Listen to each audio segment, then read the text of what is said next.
خانہ فرہنگ ایران لاہور میں مشائخ اعظام اور علماء کرام کے وفد نے ڈائریکٹر جنرل خانہ فرہنگ ایران جعفر روناس کو پاکستان میں خوش آمدید کہا۔ تلاوت قرآن کریم سے تقریب کا آغاز ہوا۔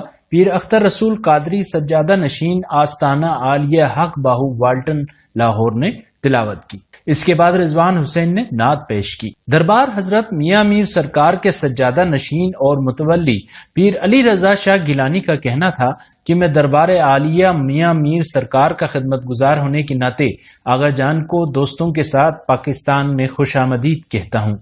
اس بزم کو سجانے میں شبیر احمد شگری کا بھی شکریہ ادا کرتا ہوں کہ انہوں نے ہمیں دوبارہ اکٹھا کیا ہے۔ ہماری خواہش ہے کہ یہاں پھر سے جشن اہل بیت کرام علیہم السلام، حسن قرات، تقریری مقابلوں کی محافل اور نمائشوں کی وجہ سے خانہ فرہنگ آباد رہے۔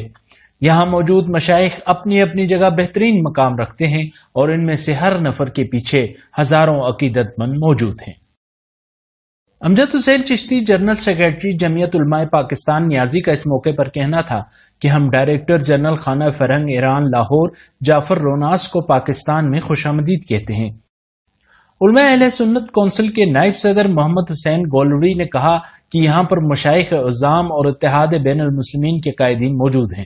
ہم سب کی جانب سے ڈائریکٹر جنرل خانہ فرہنگ ایران لاہور جعفر روناس کو پاکستان اور شہر لاہور میں خوش آمدید کہتے ہیں۔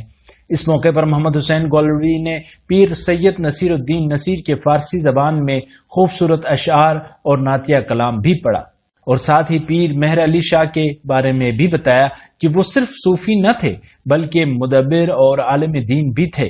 وہ شاعر حفظ زبان تھے اور ان کی فارسی کتاب مجموعہ آغوش حیدر تہران یونیورسٹی کے نصاب میں شامل ہے۔ جمعیت علماء پاکستان نیازی کے چیئرمین معصوم حسین نقوی کا کہنا تھا کہ جمعیت علماء پاکستان علماء و مشائخ کی سب سے بڑی جماعت ہے۔ آج یہاں موجود افراد سے آپ اندازہ لگا لیں کہ ہم آپ سے کتنا پیار کرتے ہیں، اور جس طرح گزشتہ دور میں پروگراموں کا سلسلہ تھا اسے دوبارہ شروع کیا جائے۔ ان کا کہنا تھا کہ ہم آپ کو خانہ فرہنگ ایران کا ڈائریکٹر نہیں بلکہ امت مسلمہ کا سفیر سمجھتے ہیں، اسی لیے آپ کو خوش آمدید کہتے ہیں۔ خانہ فرہنگ ایران کے ڈائریکٹر جنرل آغا جعفر روناس نے اس موقع پر فردن تمام علماء اور مشائخ کی آمد کا شکریہ ادا کرتے ہوئے کہا کہ میں یہاں روحانی اور عرفانی چہرے دیکھ کر خوش ہوا ہوں۔ انشاءاللہ یہ محافل اور ملاقاتیں جاری رہیں گی۔ رمضان المبارک کی آمد بھی نزدیک ہے اور میں آپ کو اس کی پیشگی مبارکباد پیش کرتا ہوں۔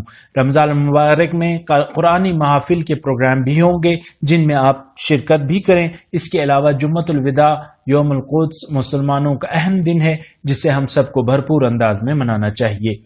تقریب میں علامہ اصغر عارف چشتی، ترجمان مذہبی امور پاکستان، تحریک انصاف مشائخ ونگ، پیر امیر سلطان سجادہ نشین اگالی شریف وادی سون خوشاب، سید مناظر حسین گیلانی، سید عقیل حیدر رابطہ سیکرٹری جمعیت علماء پاکستان اور ماہر امور فرہنگی شبیر احمد شگری بھی موجود تھے جنہوں نے ترجمان کے فرائض ادا کیے۔